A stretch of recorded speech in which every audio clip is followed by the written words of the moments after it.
Hello, everyone. Welcome to Toyeen Talks. Wow, I cannot thank you enough for what you have been doing. It means a lot to us. Thank you for your likes, subscribes. Thank you for watching our videos. Thank you for everything. Thank you. Till I'll see you in my next video. Stay safe, stay blessed. I love you all. Bye. tó bá ti dé court wọn ò lè draw him back ẹ má worry ẹyẹ ní sùúrù ojú ló ń kọ wa ẹyẹ jẹ́ kó dé court ẹ rí i pé kí ni ẹ máa wà speedy torí pé kò tí dé court tó bá ti lọ́ọ̀yà bíi mẹ́ta mẹ́rin tó bá ń béèrè question lọ́wọ́ èèyàn kan ṣoṣo wọ́n máa yàgbẹ́ sí ṣòkòtò ni wọ́n máa yàgbẹ́ sí ṣòkòtò ni eléyìí máa béèrè eléyìí máa béèrè eléyìí máa béèrè eléyìí question kan wọ́n lè béèrè lẹ́ẹ̀mẹ́rin. And you have to say the same thing. Kò sígbà tí wọ́n ní jábọ́. Àwọn ọmọ tó ọmọ ọ̀rọ̀ sọ yẹn, àwọn ọmọ kéékèèké yẹn. Ẹ máa kọ̀ ọ̀rọ̀ bẹ́ẹ̀ ni ẹ máa wòran. All right, ladies and gentlemen, thank you. God bless you for that. All right, I'm not to my panelists. I think it's time for vengeance to, vent. Vengeance, over to you. Please vent to you. God bless you. Good morning, good afternoon, good evening. WESTO, all the panelists and all the commenters. It is well with us. And then I want to say a big thank you to God's protection and Zinab for a wonderful job they did yesterday, standing up against that tyrant that called himself Abati. And also sent by Tommy. You guys are wonderful. You guys are the real gladiator. I am very, very proud of you guys. God will reward you. God will stand by you. God will not neglect you at your point of confrontation. Heaven shall remember you for everything you have done. What you did yesterday was spectacular, was wonderful. You stood so firm and you held fought the fortress. And the enemy, they could not penetrate. I am very, very grateful for what you did. God shall continue to strengthen you. I want to say a big thank you to all other gladiators in this quest of justice. Those that are standing firm, defending Mohbad. Those that are standing firm, supporting Baba Mohbad. Those that are in this justice without minding anything. Those that are putting their lives on the line. Those that are sacrificing their time. Those that are sacrificing their mental health. I pray God will replenish you. And every effort you have put into this quest shall never go in vain. The Lord that created heaven and the earth shall remember you for good. Posterity shall be kind unto you. Mercies shall follow you anywhere you go. Because you are standing for that dead boy in the mortuary. Because you are standing to correct the anomalies that the Nigerian system, that the Nigerian state has taught to normalcy. God will be with you. God will support you. God will bless you. You shall never know any sorrow in the mighty. You shall never know any sorrow in the mighty name of Jesus. WESTO, I want to eulogize you for doing a very good job. Many people would have gone under the bridge. You went through the fire and brimstones. You were chased. You were victimized. You were molested. You were searched. In fact, you were declared anything as if you are a criminal. And yet, that zeal to stand for truth did not die in you. And yet, that resolution to fight for justice did not die in you. And yet, that determination to stand for honesty and justice did not die in you. It is not common to see people of your kind. You have your flower. I gave you so much respect. When I saw you coming out again, I said, wow, WESTO again. God will be with you. God will not disappoint you too. And every other person that is supporting Baba Mohbad in this quest for justice, heaven shall remember us for good. And heaven shall reward us in the mighty name of Jesus. Before I go further, I want to say this loud and clear. I want us to be very guided. I want us to be very careful. I want to watch our steps. I want you to watch where we go. I want you to watch the kind of platform we will go. I want us to remove all sense of fake loyalty. I want you to hold our allegiance to God Almighty and to Baba Mohbad, because he's the only family member standing for justice. So I want us not to be a robotic followers to anybody. I want us to have a sense of our own. I want us to have a mind of our own.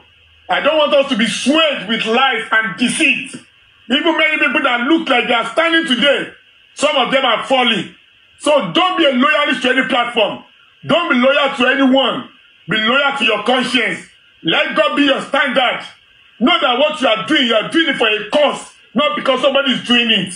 Don't allow anybody to lead you through the bush. Don't allow anybody to cause your downfall. Be a man of yourself.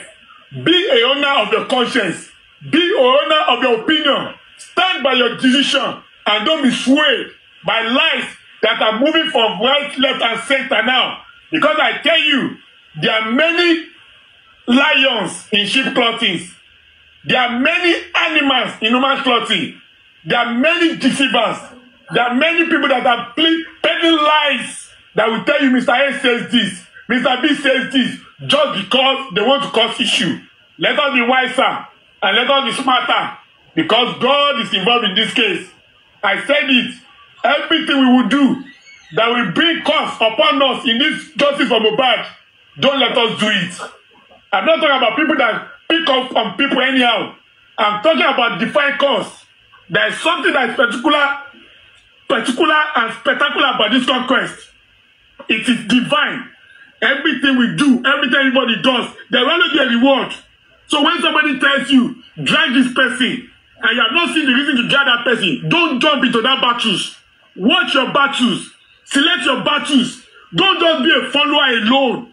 Try to have a mind of your own, so that you not end up fighting a wrong battle. So you not end up swimming in a river that you do not know its source. God will help us. Concerning what was discussed this morning, people are talking about Mohbad. They are talking about Adura. They are talking about everything. Let me tell you the truth. The law does not know any family member. That is why when you see a statue of judgment is blind, that veil over his eyes is that he does not know any family member. He does not know a son, does not know a daughter, does not know a father, does not know a mother. What he knows under normal condition is to serve judgment without minding any connection, without minding any political influence, without minding any financial influence. That's what law stands for. So as it stands now, there's nothing like Mama Mohbad. There's nothing like Adria. There's nothing like he's a brother of the deceased, he's a mother of the deceased, he's a father of... No, the law does not recognize that. I'm telling you the truth. When you look at it critically, you and I, we have done so much in this justice than Mohbad. You and I, we have contributed so much positively into this justice than Adura. You and I, we have contributed so much for this justice than Dausa. You and I, we have stood by Mohbad so much than Belasmoda.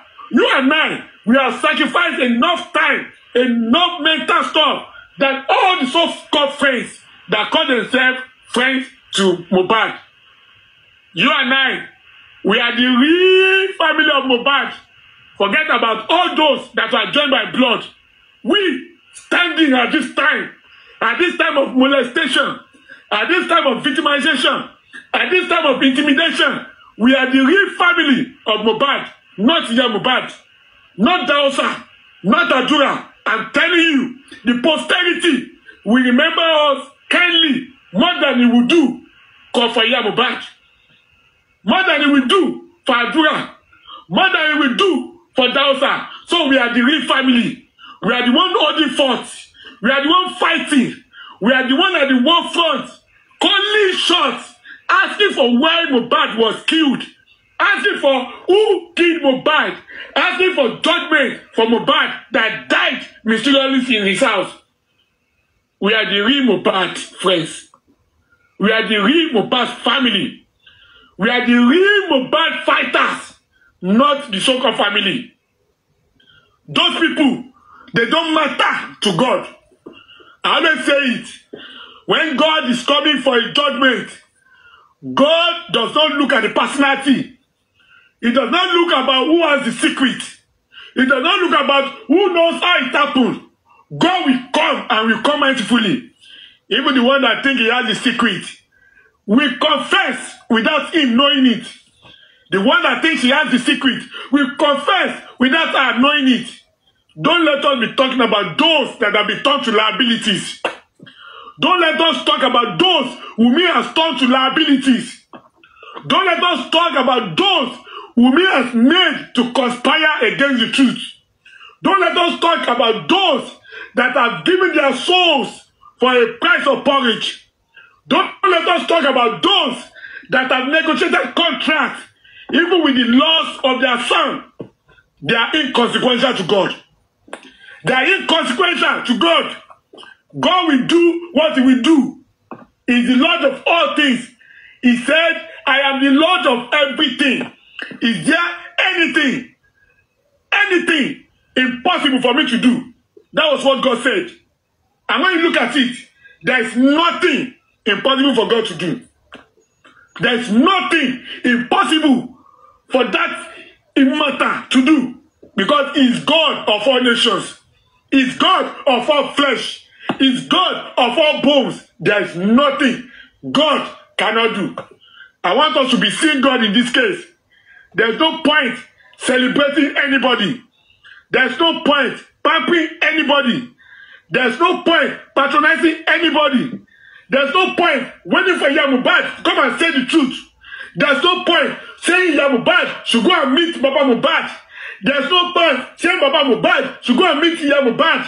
There's no point saying they must create a soft landing for Adura. There's no point. When God will strike everyone. When God will act upon all of them. When the anger of God will erupt, it's going to affect all of them. Truth shall come out. No one can hide the truth. Truth always prevails. No one can conquer the truth. That is it. That is truth. Truth will always conquer. Truth will always conquer. Mohbad is not someone we should be talking about. We should not expect any good thing from Mohbad. Mohbad sold this case away long time ago. People are talking about she does not want to talk because of Adura. She does not want to talk because of Dausa. Don't let me deceive you. Before Adura and Dausa became liabilities, Mohbad already sold her conscience. Before Adura and Dausa became liabilities, Adura already entered into contract with Wunmi. Before all these people are interwoven into this case, Mohbad already chose her own path. I'm telling you, when you are talking about Wunmi and you are not talking about Mohbad, then you are not getting the point. Is my opinion. I will say Mohbad is as wicked as Wunmi since Adebanjo. In fact, Mohbad is the number one person that fight Mohbad first before Wunmi finish the job. That is my opinion. She killed Mohbad first before Wunmi finish the job. So Mohbad is as wicked as Wunmi. Mohbad is as satanic as Wunmi. All of them, they are satanic. It was not Wunmi that is making them to be afraid. It was the wickedness enshrined in their blood. Adura is a wicked soul. Dausa is a wicked soul. Penny is a wicked soul. Bellaswida is a wicked soul. All of them in that house, they are wicked souls. It is not only Wunmi that is wicked. The law will not recognize them. If anybody say, Baba Mohbad, should talk to Mohbad so that we see how to remove Adura and Dausa from the judgment, from the case, I will just be laughing. Baba knows what he's doing. I believe the legacy of Baba must have advised him that if you do this, you have finished the case. If you allow this, you have finished the case. And that is why Baba is telling them, go and meet the legacy. Because that's the right thing. Baba cannot allow himself to be used as destructive tools in this case after everything he has gone through. And that is the right thing. All those people you are talking about, they are now liabilities. All of them, they have sentence, they have prison sentence on their neck. All of them, they have become problems in this court of justice. They cannot remove themselves from the case. They cannot exonerate themselves from this case. They are in it too deep. They are in it too deep, just like Wumi. They are now accessories to murders. They are silencer. Silence can be a crime when you're supposed to talk. Mohbad and Adua and all of them, they have passed their time of grace. They have passed their time of grace. Let them go and face the consequences of their actions. They are very lucky that Baba Mohbad is a man of God. If Baba Mohbad was someone else, Mohbad would have heard it by now. Mohbad would have known what it are by now. But Baba happens to be a man of God. He does not want to change the fabric of a family. And that's why he has kept to his boundary. Is there any man alive that his wife, his estranged wife, will come to the public space and say, and yet you will still allow that woman to be? No way. I'm telling you. Even all the Abiyamas and now the Abiyababa that are shouting, let's forget about it. Let's take it. They cannot do it. They will not accept it. Some of them would have sent somebody to go and fight that woman, not this wife.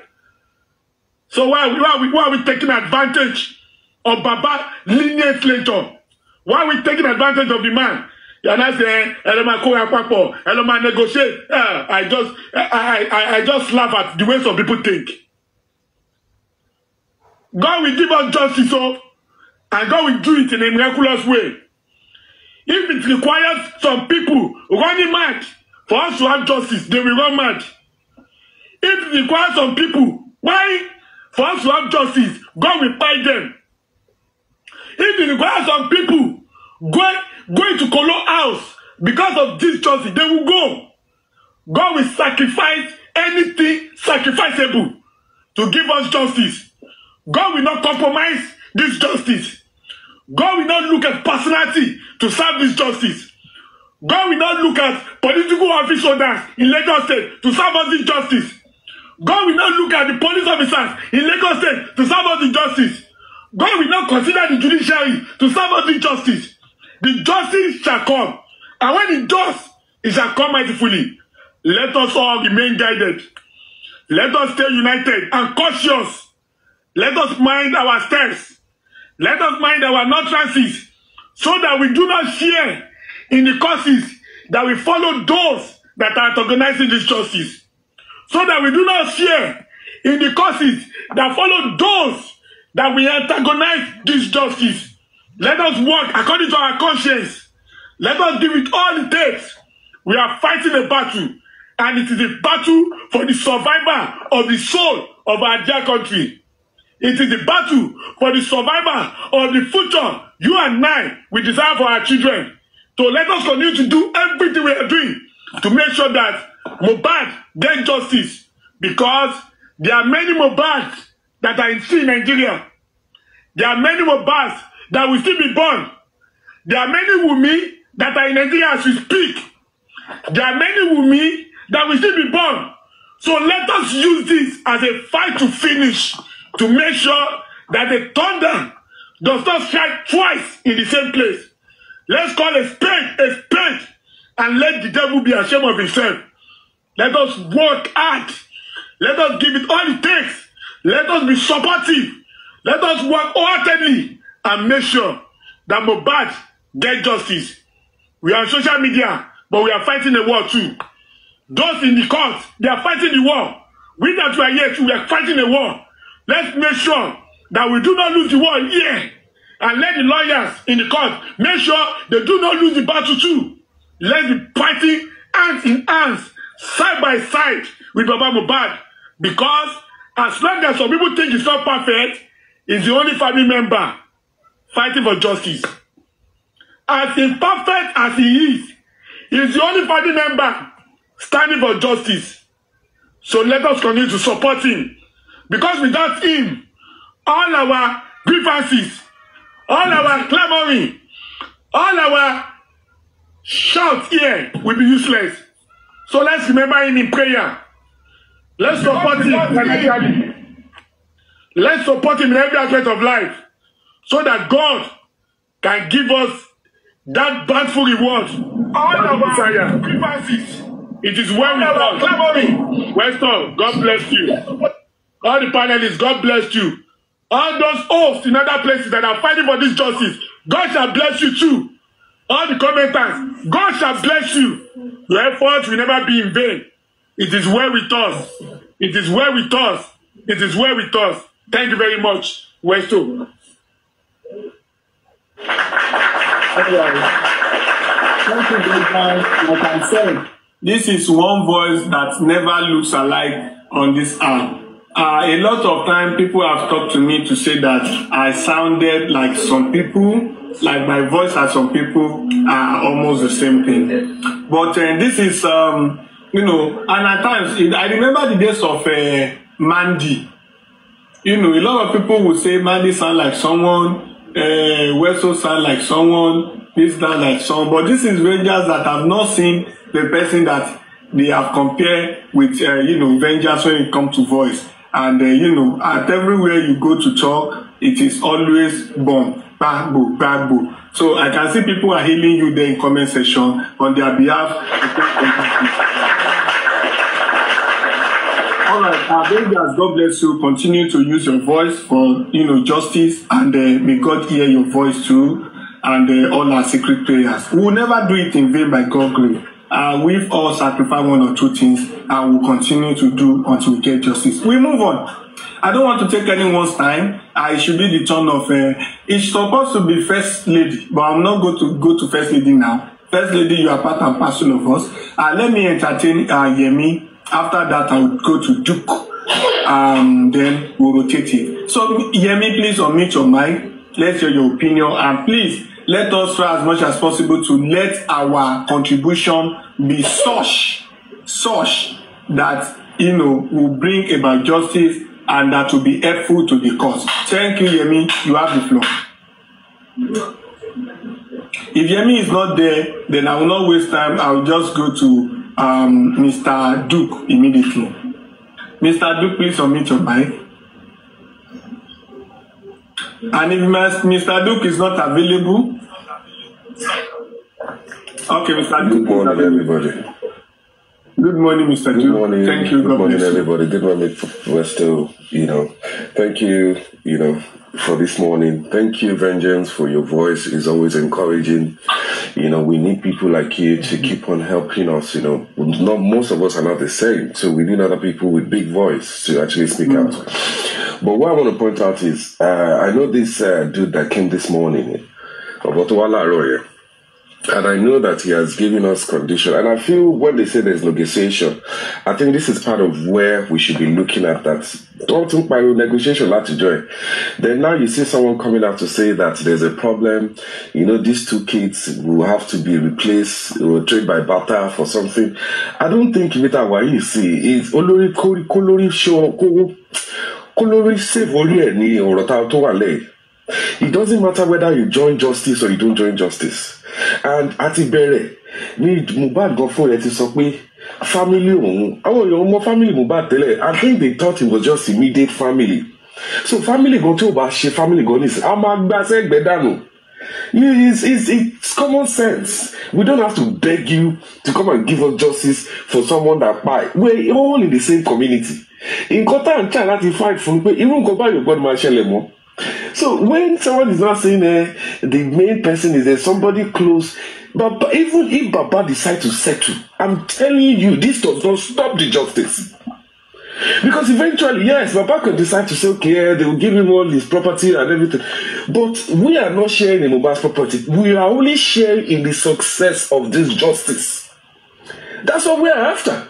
So when people say the problem is they are trying to protect, it's not about that. People need to protect themselves. And what we're trying to avoid is where people start to give instant justice. Because you have to understand the way people think. You can't be leaving people like this in the environment.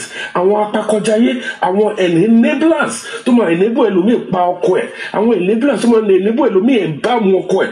Enablers tó máa enable ẹlòmíì bury ọkọ ẹ̀ sínú coffin tí ó make sense. You understand what I'm saying? So there's something that's fundamentally wrong. And someone said about Yoruba is a bit. Our no ni our la mashwe kini. Emi li sọ̀rọ̀ ni si until after 11. Ta ló ní kẹ́ o sọ̀rọ̀, má sọ̀rọ̀. You understand? Gbogbo ọ̀rọ̀ tá sọ láti 12 months ago. Kí ló gbé wa dé? And you can see what it has happened. It has made the public smarter. Now everybody could go and do investigation. Everybody could go and find videos. Everybody could go and actually help the authorities. But himself, and someone you can share, but everybody share, Ashima help you know, let maybe turn you so no. I don't know what else you want to do to when you're raising a child. You can only show them now. We are on and right now there's no turning back. There is no turning back. So, boya ofogun le o, wala ile aye anybody ni ogun koloro to wa le yi. Opa omolomo gbe ni. And you can clearly see that on fe fi omolomo ropo in case of time boy. So that way ba mo bi case se lo, on le fi wogon ropo. To ba lo wa in the wrong place. You take the wrong picture at the wrong place. You're in the wrong place at the wrong time. They can use you to ropo elumi ti ikoto o se. So we don't know how deep this thing is because they were already sending him to jail regardless. What he conclude, and that's the problem. Whereby somebody else that does not know anything can be used as a scapegoat for something they did not even do. So, we are affected by justice. No. There are some fundamental things that they've been pushed that are not right. And once you start to accept it, it shows you that one day you might be driving from Lagos to Ibadan. They might stop you, lock you up, and then arrange you for whatever they want to arrange you for.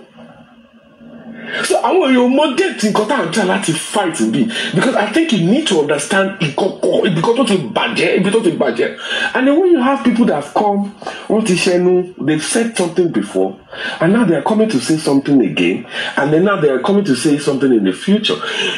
Look, to join the family to Mohbad so. God bless you. To join, and God bless you too. You got to do a body. At this point in time, we are seeking justice for Mohbad, not justice for property, not justice for Mohbad, not justice for two brothers, not justice for Apayodaye. No, we are seeking justice for any Tiopa, Tio Jacobele Aye, to Ramoto, to Raile, to Pake, to Jacoba. Àwọn hate èèyàn láì mọ̀, àwọn tó fẹ́ gbé ní sí láì mọ̀, àwọn tó ẹ̀kọ́ lè bá tèèyàn jẹ́. So ẹ jẹ́ ká àwọn nǹkan tá à ń sọ náà. So táwọn kan bá dé tábàrí because at the end of the day it's not how old you are that commands ọgbọ́n orí. Àwọn míì dàgbà but they've not lived the experience of life. They've not experienced some things that some other people have experienced. So they can come and talk and say, justice, as if they are not from that place, as if they don't live in that community, as if their own children, Japan in Abi Island in it. So if you decide not to join this justice and you're saying you guys, I laugh in Chinese for all of you. Because the only thing that can make us get this justice is the public. Because anybody. We need to get this case to court. That's it. This case, only way is to go to court. But inquest or I feel that it's just a waste of time. Baba Mohbad needs to decide. At the end of the day, yes, the family has messed up. You've forgiven the ones you can forgive. The ones you cannot make any. Awala decide if law. Because Awala decided because in the first place. Justice. Nobody owns a justice. No family member can claim any justice. Forget it. Awa land drive nǹkan tó bá ní nípìn nǹkan tá à ń ṣe nísìn your generation will enjoy it because your name will be mentioned in it. So, but then your generation too would come on. You can see how clearly this case has happened from the beginning to the end. Oponu èèyàn ló máa ní òun ò rí nǹkan tó ń ṣẹlẹ̀. Tó máa ní àìrọ̀ kò dẹ̀ rí bẹ́ẹ̀ de ṣe ìṣọ́ yẹn ṣé nǹkan táyẹ̀ wò náà lèmi náà wò. Tó bá jẹ́ pé nǹkan náà kan lájọ ń wò inú ẹ̀ lájọ kò sí. But the koko is justice. Public no get face. Public sink together to form one. And that's the fear that when people come together, they stand you, they stop you. Remember, nǹkan tó ṣe lọ wú Mohbad láti bẹ̀rẹ̀ nìyẹn. Ẹ ti pọ̀jù lórí street báwo lọ ṣe fẹ́ stop yín. Not pé bàbá kan sunkún àbí kan ìyá kan ní bàbá kan ló pọmọ àbí ear infection àbí go industry goods. No. It's the public. But for you to all come together like this, kí ni ìdùn yín tó tọ́ ẹja tètè lọ wú because we don't lọ yìí kó má di pé jungle justice. You know, so ẹ láti mọ̀ pé ọ̀rọ̀ tó wà yìí ó kan everybody ó kan ara ní ó kan ara ta. Dẹ̀ tí ìgbà justice àti rí something like this happening already. Àti rí ẹni tí ó pa ọmọ ọlọ́mọ recently àti rí ẹni tó tún pa ọkọ ẹ̀ náà l'Abuja recently. So Eric, this is in fact wọ́n ti raise àwọn ọmọ kan tó yẹ kó raise tí ò yẹ kó sí ní ayé wọ́n ti raise wọn. And how do we now push all these people out? We need to take this case to court. Gbogbo inquest or no inquest gbàgbé ọ̀rọ̀ tí kéèsì bá ti dé court then everybody á lọ ṣàlàyé ẹnu ẹ̀ àtẹni tó ní pé òun mú aṣọ ọ́ nípa ọmọ òun máa kú wàá mú aṣọ fún wọn ní wrong aṣọ ṣé o conspire ni abẹ́ understand ibi tọ́rọ̀ lọ ni wọ́n sọ fún ẹ pé wọ́n lọ́mọ ẹ fẹ́ kú pé ẹjẹ́ lọ ṣètòtò ó wá nínú o ṣé wá dísà láti conspire pé tọ́mọ ẹ kú ni but ilé ti kú mi wá fẹ́ káwọn ilé kú. In which way?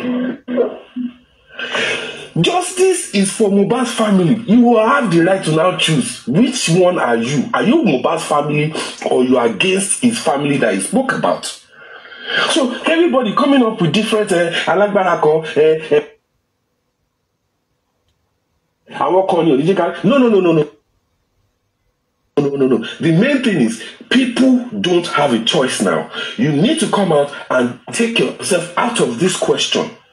Ẹ̀gbọ́n àbúrò ìyá Mohbad tó sọ̀rọ̀ pé after 11th week, we are not waiting for. We have waited 12 months, and people feel like àwọn kan wà more family than other people. I think people get it twisted pé you can be family or blood with person, but you might not have that person at heart. In fact, you only jẹ́ pé wọ́n mọ̀ ṣe bí family ní Darosha ṣe bí that family ní Àdúrà. Ṣe jáde lórí platform, one of these platforms today and say guys hey guys nǹkan tó ń ṣẹlẹ̀ ni pé family ó dùn wá nǹkan tó nobody has come out and the we are now calling them out now, forcing them to come out of their holes. They are now coming to give us condition that tabamawa jáde fún mi tán nǹkan tó it's not possible. It's not. So no, but wala baba Mohbad to man pe ni say okay they should if people want okay ẹ fẹ́ dá Ògún padà okay pe baba mo ẹ dá Ògún fún ẹ jẹ́ ká wá face justice because it's not about Ògún èmi ló lọ now ẹ jẹ́ ká fún ní gbogbo Ògún okay ẹ kó gbogbo Ògún kẹ́ fún baba Mohbad ẹ jẹ́ kí baba Mohbad ó yẹ jẹ́ ká wá state kó wá face nǹkan tó ń ṣẹlẹ̀ yìí tó a sì fẹ́ mọ̀ nǹkan tó pa bọ́ yìí ẹ kò lè máa pọ́nmọ́ gbé kò make sense. Àbí kẹ́ fi ọmọ lọ́mọ dípò kò make sense. Àbí kẹ́ fẹ́ kó ẹ̀sìn aláìṣẹ̀ kẹ́ fẹ́ gbé ẹ̀sìn tẹ́ fẹ́ gbé sórí ẹni tí ó ṣẹ̀ kò make sense. So until you fall into all these categories you will understand that you are not safe.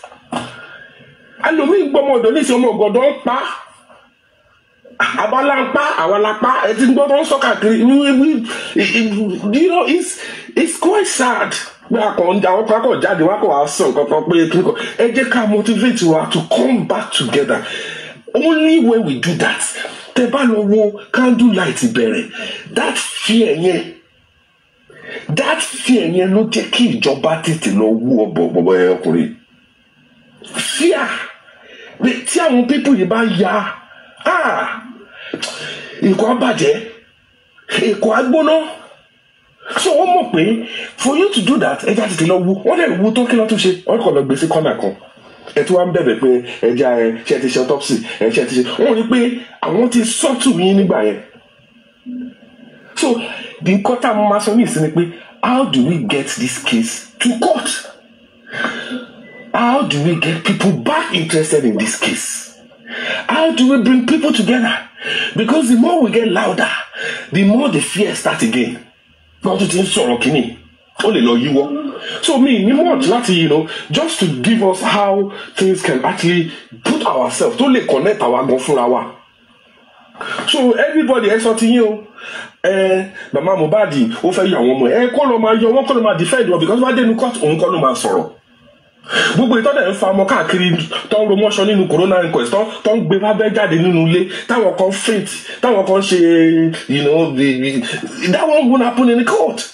You need to defend yourself. Kí ló rí, kí ló sọ, and you can already see àwọn tó lọ ń sọ̀rọ̀ káàkiri kan kí ló ń pè spending ó ti sọ̀rọ̀ mẹ́ta nísìn ewu la fẹ́ mú gbà. Àbẹ̀wò ṣé ti inquest fẹ́ sọ ni àbẹ̀wò tó sọ fún WESTO àbẹ̀wò tó sọ fún DJ la ewu gbogbo la fẹ́ níbo táìmù ló kúrò nílé ṣé ìwọ ọkàn ṣé òun wọlé òun jáde ni ṣé àbẹ̀wò understand. Time will go and you can see that he cannot establish his time, and then we want to establish Monday. How? But that won't come. More time that won't grow no lay. Oh no, lola ro. Oh no, lola le. What I put to lola so. So come wọlé jáde ni. Kó tó bá ti fún apò. Òun wọlé láàárọ̀. Òun tún jáde. Òun tún wọlé lọ́sàn.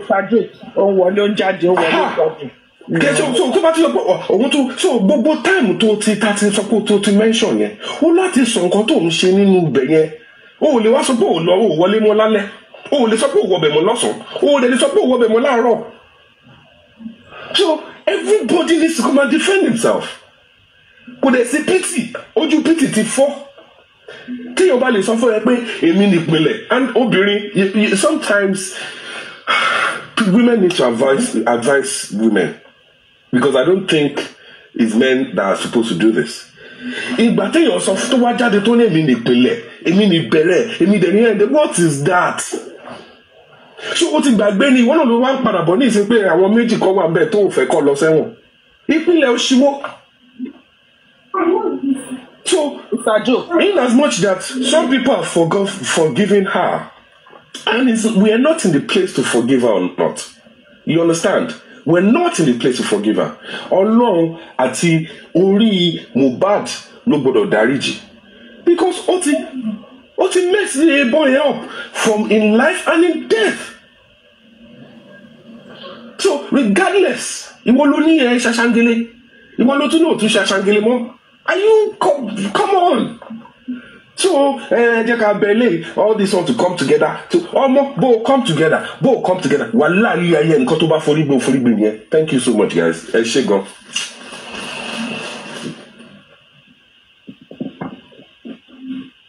All right.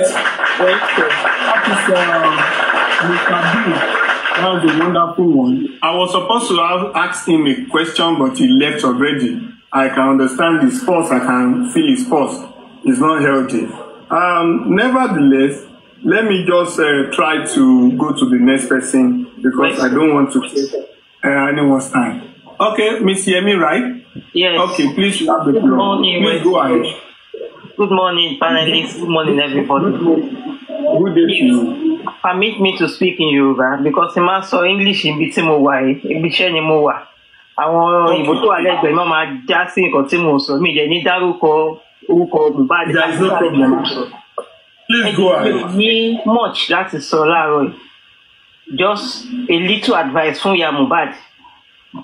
Ìyá àdúrà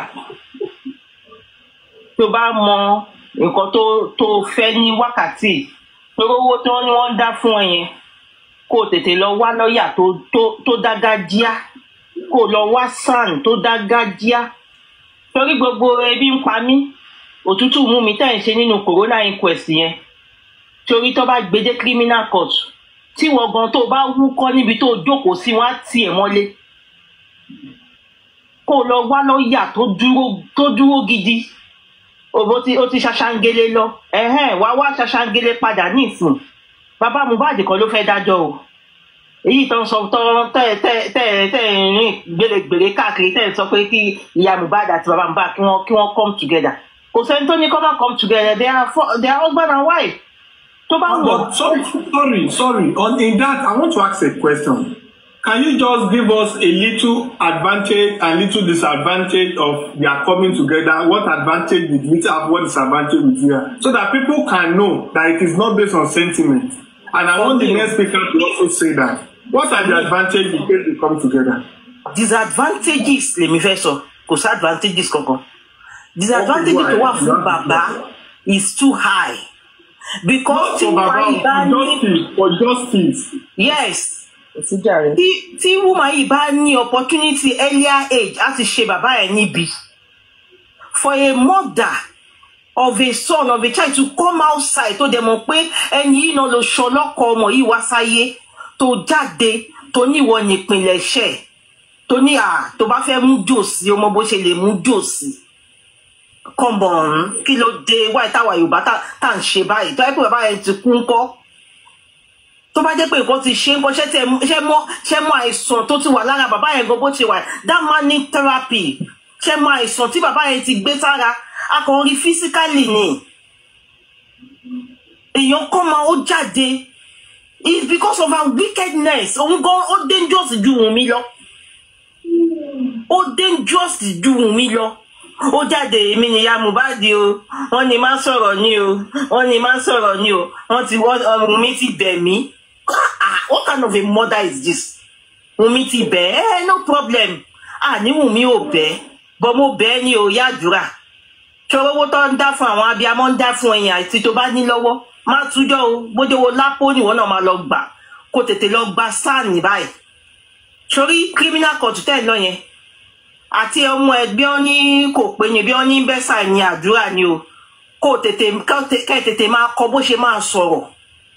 Because sori márùn bí àwọn dọ́jì kan adájọ́ kan ló kàn máa bèrè ẹjọ́ kan lọ adájọ́ márùn lè máa bèrè the same question in a different way lọ́wọ́ ẹ̀ kó tètè múra sí báyìí nísìn kí wọn náà tètè mú lọ sóde ògbólú bí Wùnmí kẹ́ tètè lọ sí lágbo kó lè sọ̀rọ̀ kó lè lanu sọ̀rọ̀ àìjẹ́bẹ̀ ọ̀rọ̀ ẹnu ẹ̀ tí ò lè sọ òun ló máa rán dẹ́wọ̀n.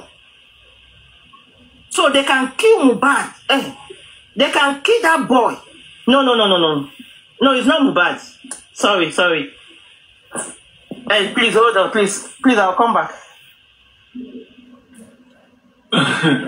You have said it already that you are at work, and I can understand.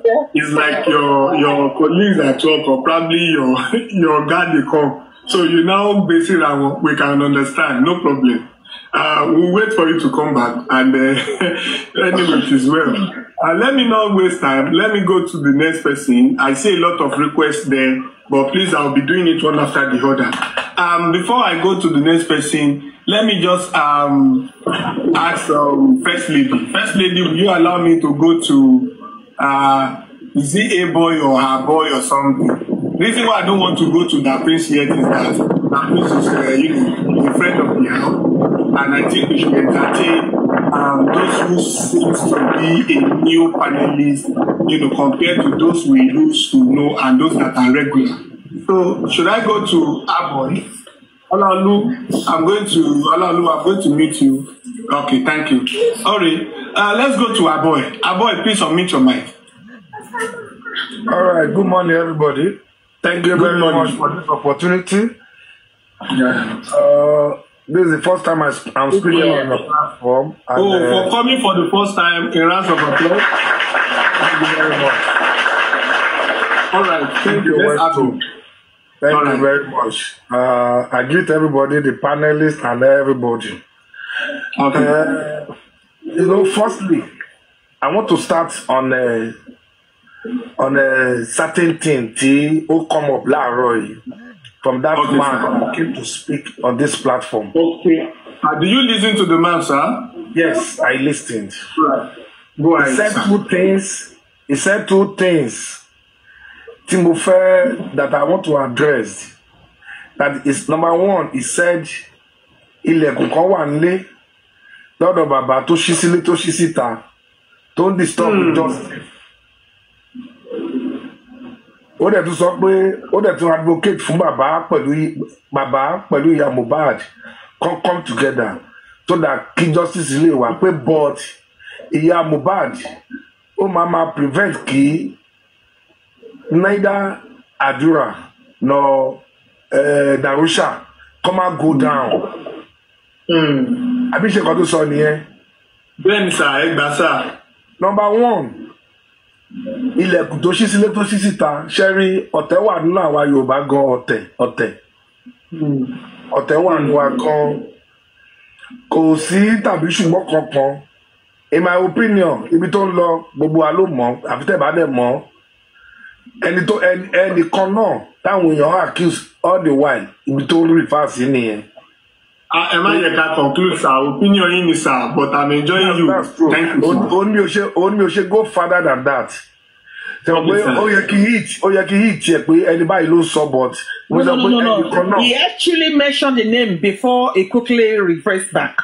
He mentioned his name. Yeah, he did. Okay, what name did he mention? He said I wish Gures is his ear. He did. Okay. He did. Really? Yes. Oh yeah. Those people that are here, did they actually say that? He did. I'm telling you, Roha. He did. Really?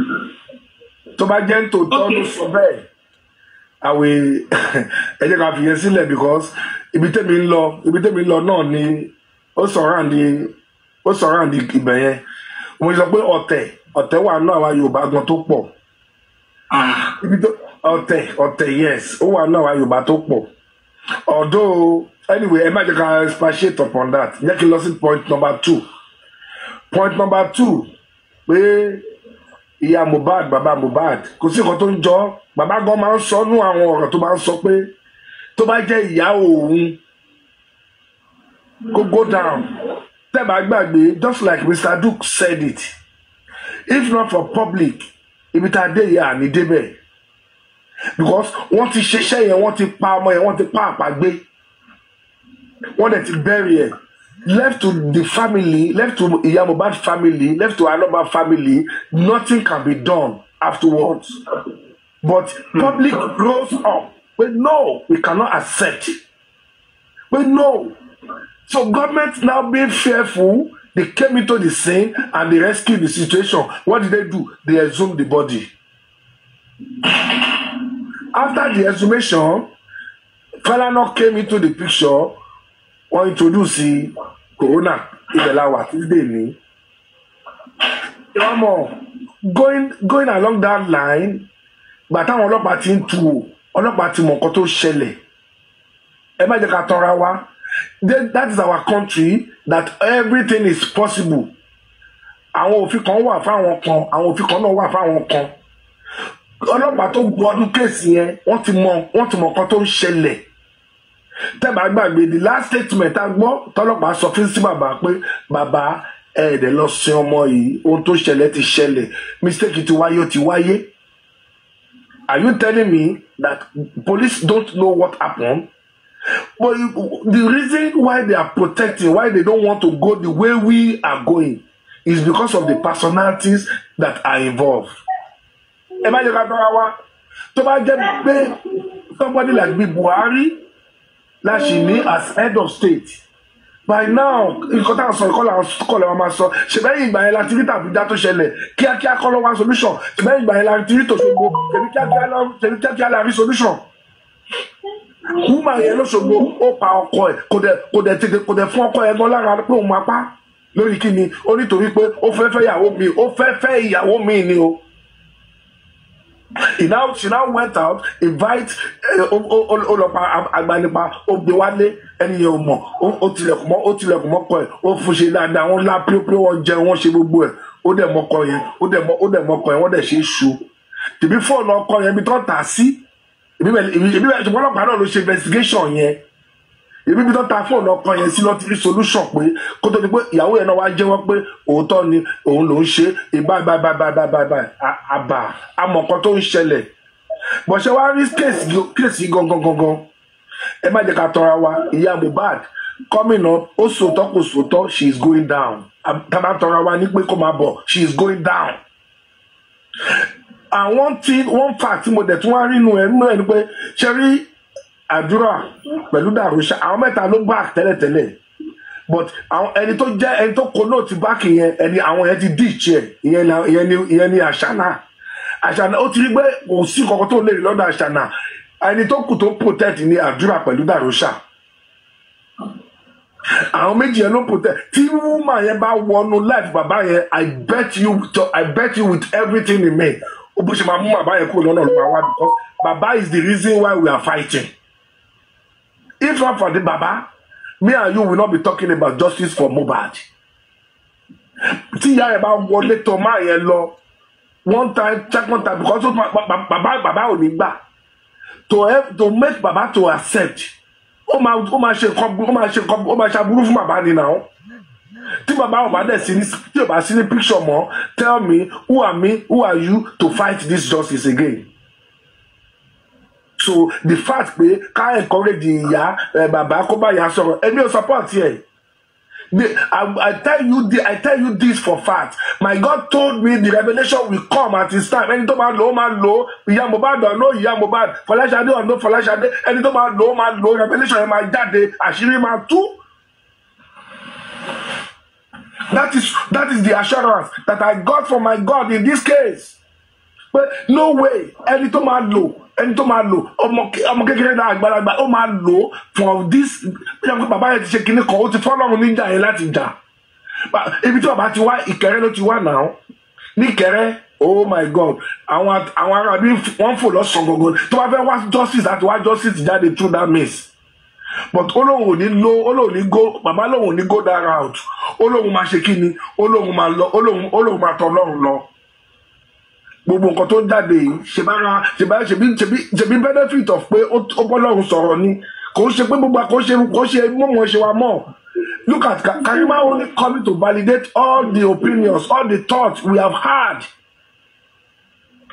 So wọ́n sọ̀rọ̀ information wà lọ́wọ́ àwọn guys ó wà lọ́wọ́ àwọn èèyàn nígboro dáadáa tó mọ̀ dáadáa. Ní group àwọn Wùnmí tọ́kọ àwọn jọ àwọn fúnra wọn mọ̀ òótọ́ bọ̀ tó wọn ò fẹ́ sọ. Ṣé voice note yóò jáde ni?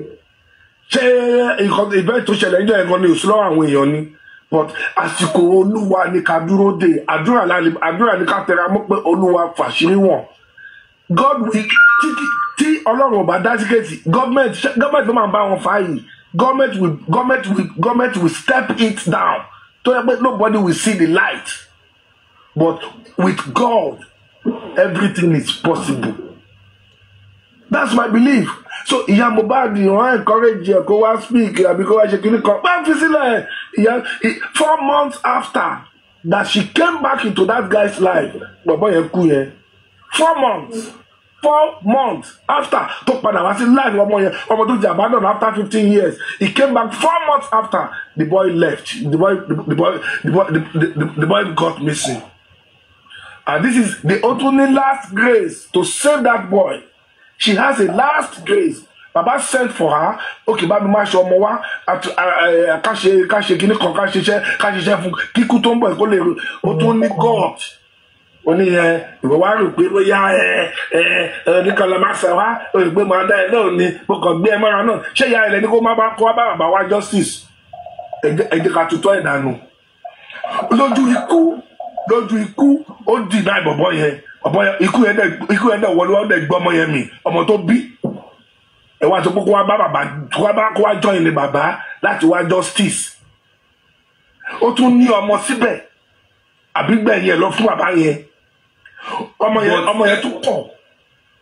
ẹ má bínú sáà pé mo interrupt yín at any point ṣó necessary àbí ṣó sound right pé kéèyàn bẹ ẹni tó mọ ẹ̀kú wípé kó béèrè ikú tó pọ̀ mọ́ ẹ̀ àbí kéèyàn ṣẹ̀ṣẹ̀ máa create avenue láti mú papọ̀ méèyàn kan kó tó di pé ó máa béèrè ikú tó pọ̀ mọ́ ṣó jọra wọn sáà. ẹbẹ́ mọ ti bàbá tó ṣẹlẹ̀ nífẹ̀ẹ́ yẹn the only reason tí kìíní yẹn fi easy ni pé everybody were fighting from the same were firing from the same platform.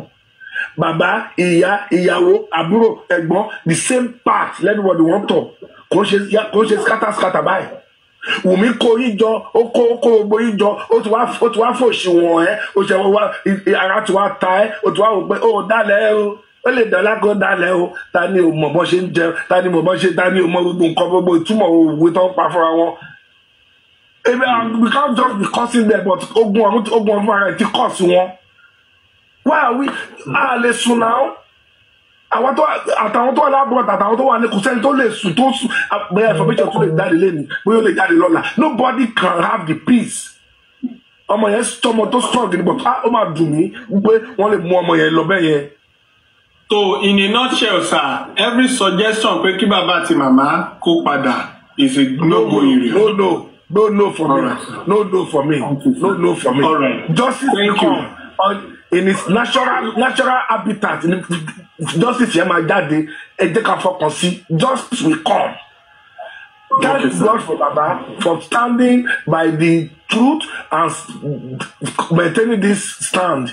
Ọlọ́run á túbọ̀ fún bàbá yẹn láti lè dúró tí àsìkò bá dẹ̀ dé ó máa jẹ ọrọ̀ inú ẹ̀ máa dùn ọkàn ẹ̀ máa balẹ̀ bàbá yẹn ni mo kí. All right, the last question for lọ́wọ́ yín sir. Do you remember the time that Adura and Darosha went to station that Adura claimed to be the one that embalmed Mohbad? Do you remember that time? Yes, I do. Yes. All right. Do you believe in that, or it's just a script that was given to them just to protect Darosha? Ebi gbogbo wa ló mọ̀ túmọ̀ tí gbogbo nǹkan tí yẹn ti ṣẹlẹ̀ náà. Bàbá yẹn wọ́n ti rí pé it's still the process of protecting these guys. Ìyá yẹn ti wò pé bàbá yìí máa rán ọmọ ìlẹ́wọ̀n pẹ̀lú gbogbo stand ẹ̀ yìí. Because ọmọ yẹn ti kọ́ jáde ó dẹ̀ ti sọ ó lòun ẹ̀ bá ó dẹ̀ ti kọ́ sóhun ṣe. Ó níbi tí mo lọ sà. So many pressures on Darosha then. Adura was not even as obvious as he is now during that time. Now, I'm trying to look at something between Darosha and Adura. Ta ló jẹ ìyá Mohbad lógún jù? That's one. Two, why is ìyá Mohbad trying to say wípé tí Darosha bá tẹ̀ máa foríko, let me save the head of Darosha. Now telling Adura to claim responsibility for the misbehaviors, for the action and inaction of Darosha. Now, what she was trying to do is to say, if Darosha should be in the front of this, he might be paying some, prices, and he might go down for it. Let Darosha kokuku, let Adura foriko.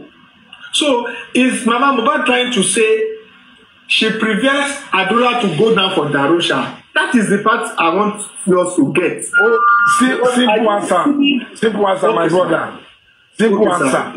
Darosha, like you said, Darosha ni everybody mọ̀ pé wọ́n ẹ̀ bá but wọ́n wá gbé kíní ẹ̀ kúrò lórí Darosha. Wọ́n gbé wá sórí Adura. Open that so that Baba máa fẹ́ condemn Darosha but kò ní fẹ́ condemn Adura. So wọ́n wá gbé kíní ẹ̀ wá sọ pé Adura ló ṣe o kò ṣe Darosha mọ́. Wọ́n believe pé bàbá ti believe pé ọmọ bíbí ara ẹ̀ ní Adura. So tí bàbá sọ pé ọmọ bíbí ara òun ló ṣe bàbá máa relax á fi wọ́n lẹ̀ game tó ń play gbà yẹn nìyẹn. Wọ́n wò wípé wọn ò ní fẹ́ kí bàbá hàlá o Àdúrà láti forí kó láti lọ sẹ́wọ̀n láti jẹun game tó ń play gangan nìyẹn. That was the game tó ń play so that wọ́n ti bí pé left to Darosha can go to ẹ̀wọ̀n fún bàbá. But left to Adura, no, Baba ma temper justice with mercy. Yẹn lọ ṣe shift yẹn. Àwọn ọlọ́pàá ló kọ́ ní language yẹn náà fún wọn gbà yẹn. Ó ṣe ń lọ bàbá yìí máa sell ní Darosha o. Ẹ save Darosha, ẹ lọ́mọ yìí ni o. Bàbá òní lè sell ẹ̀ because ó mọ̀ pé ọmọ bíbí òun ni á ṣàánú. But kò work, bàbá tó sọ́gbà yẹn, ó ní bọ́ jẹ́ ìyá òun. Yes, kò gbọ́. I'm enjoying it. What I wanted to say is that, which means, let me clear this. I am not in support of Baba Mohbad and Iya Mohbad to come together. But those people that are bringing it, that are suggesting it, is that the reason why they think if the two of them can come together, they will agree and know what to do to get justice. That while one is trying to protect one and the other one is not, caring, like not even looking there, only ma cause some confusion. This is what I mean. Èèyàn kan which is bàbá òun ò pé òun ò care justice lòun fẹ́.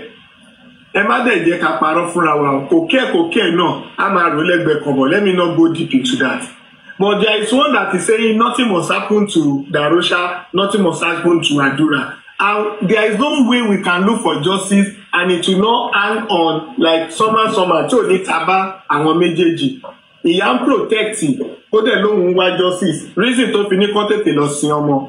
Bàbá ò care. But no, you will not use the word pé bàbá ò care. Bàbá care. But Baba knew the game. Ọmọ èyàn ti wá síta already pé òun ti ṣe fún bàbá òun kan rí ìgbà tán ṣe fún bàbá òun ìsàwẹ̀ ó ti claim ownership already pé òun mọ̀ nípa environment.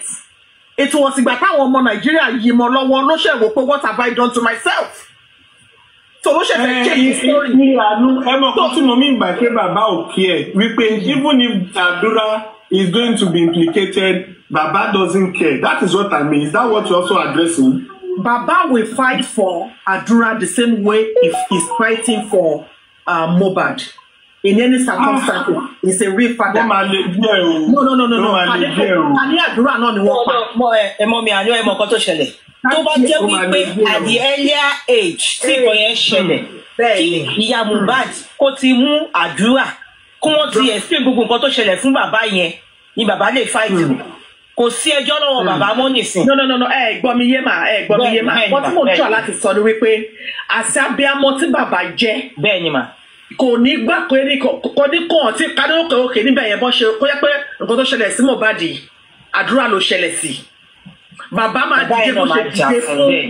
Ó máa dìde bó ṣe dìde fún Mohbad yìí náà ló ṣe máa dìde fún Àdúrà. Wọ́n ti torí pé Àdúrà lè gbà bọ̀dẹ̀ débi wípé gbogbo ẹ̀ ṣẹlẹ̀ lójú ẹ fún bàbá ẹ ní explanation fipò yẹ kó jà fún ẹ̀gbọ́n ẹ tó mú ẹ mọ́ra ìyẹn gan tó o tún wá bọ́ síta o tún wá lọ sọ pé o deny bàbá ẹ pé wọ́n ti jù sóònù ẹ so for that bàbá bẹ́ẹ̀ mọ̀ pé this is a game. Bàbá knew that wọ́n fẹ́ gbé kúrò lórí ọmọ Darosha ti jẹ́wọ́ ó ti jẹ́wọ́ fún gbogbo àgbáyé ìgbà tó wá rí pé ó mà lè mú òun lọ sẹ́wọ̀n ló ṣe ni wọ́n hack account òun ṣó ti yẹ yìí. So but ẹjọ́ ìyá Mohbad will cause a problem now. Westo ìyá Mohbad will cause a problem. Àtẹnujẹ ló pa ìyá Mohbad kò sí problem kan tó cause torí owó tó fẹ́ jẹ ni ẹ má sọ pé ìyá Mohbad cause problem kankan tó bá cause problem tó bá dé court tó bá jẹ́ tiẹ̀ náà wọ́n á yàn fún ṣé ní gbogbo story pé ẹ̀hún gbàdúrà Mohbad ṣe free kọjá irọ́ ni o àdúrà ti pé ó ti sọ fún nǹkan tó ṣẹlẹ̀ wọ́n mọ bí wọ́n ṣe fẹ́ sọ fún bàbá yẹn ó wá sọ fún pé òun gbàdúrà orí fìrí ọmọ ẹ̀ tó kọjá abiyamọ olùmọ̀rí ìṣòro ní ò ní dìde tó máa lọ sílé yẹn kíákíá ó wá ní ẹ ó pé ìyàwó ṣé o sùn tí ṣé ẹjọ́ sùn mọ́jú àríwọ̀ òpònú wo nìyẹn jẹ́ ká rò ó. Kò sọ̀rọ̀ òpònú ọpọlọ ẹ̀ ní ògbé tán. Bẹ́ẹ̀ Ọlọ́run ẹ ṣe gan ni mà ọpọlọ ògbé tán bọ́ ọpọlọ ẹ gbé ibi tó ti ń jà àmàlà tó gúnfẹ́ ọpọlọ ẹ gbé ibi tó ti fẹ́ gbowó tó ti fẹ́ rí. Ẹ mọ̀ kọ́ tó kún mi padà wá sókè. Is the fact pé sorry first love ma is the fact that wọ́n sọ pé òun ni ìṣẹ̀dálẹ̀ bàbá òun ni ìṣẹ̀dá òun ni ìpìlẹ̀. ọkọ tó bímọ mi fún tó filẹ̀ padà wá ṣé kò sí ìṣẹ̀dá yẹn náà. second ìpìlẹ̀ nìyẹn. second ìpìlẹ̀ oníléyàs. bẹ́ẹ̀ni that one ni second ìpìlẹ̀ bàbá ni first ìpìlẹ̀ so tó bá ní kọ́kọ́ mú bàbá kúrò lọ́nà so a lè continue pẹ̀lú second ìpìlẹ̀.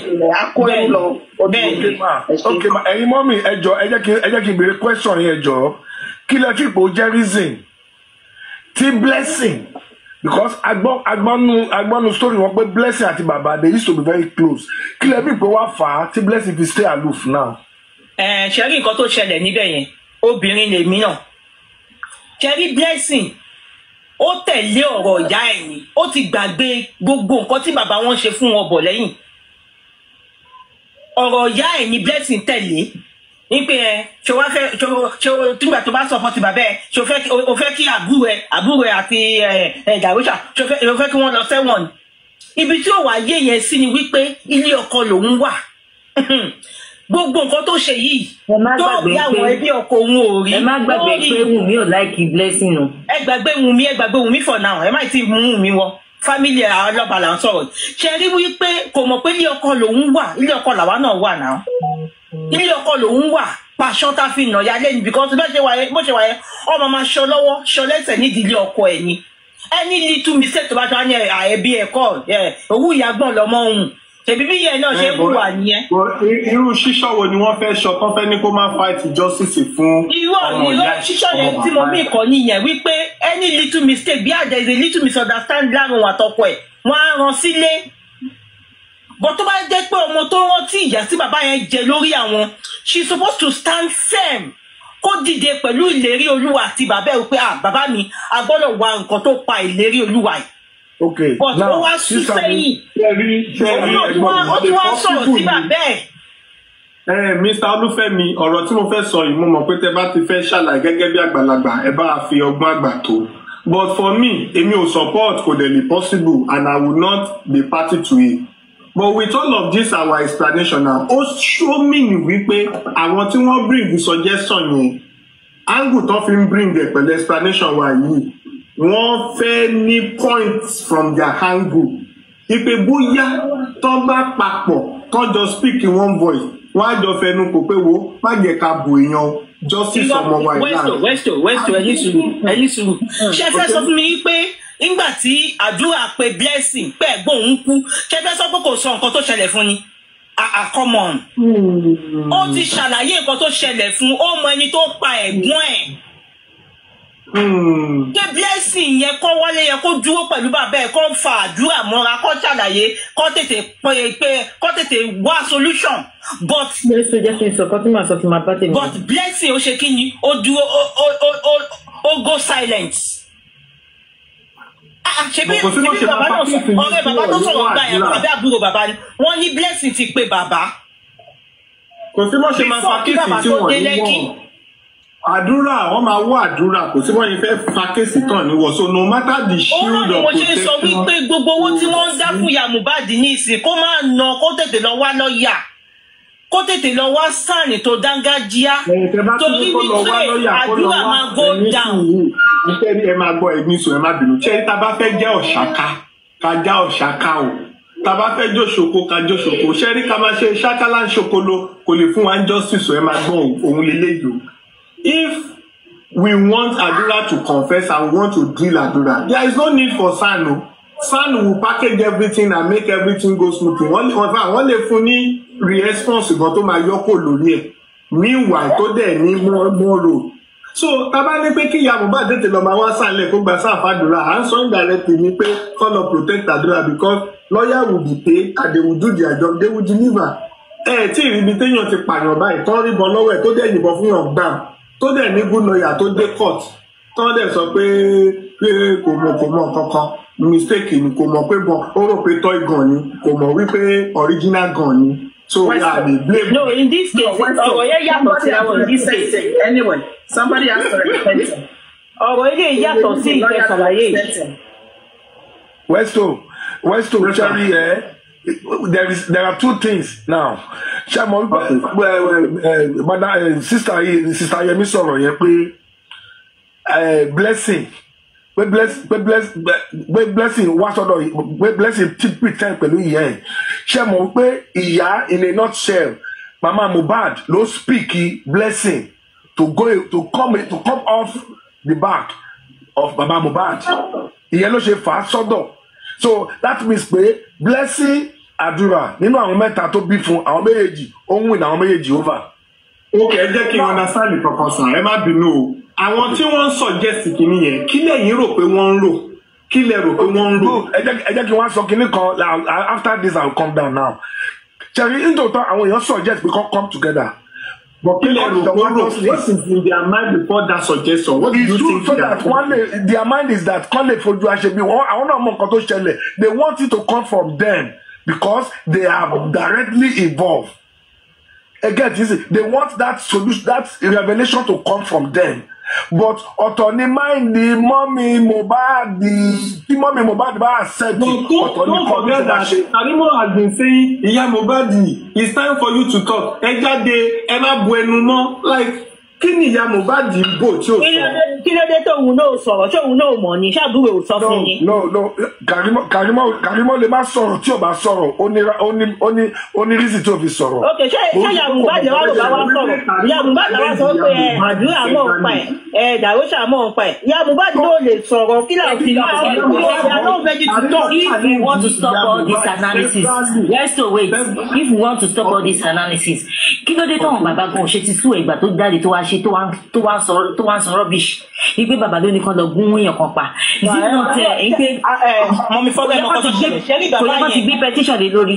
Ìwọ bàbá yẹn ṣì wò wípé ìyá ọmọ òun ni.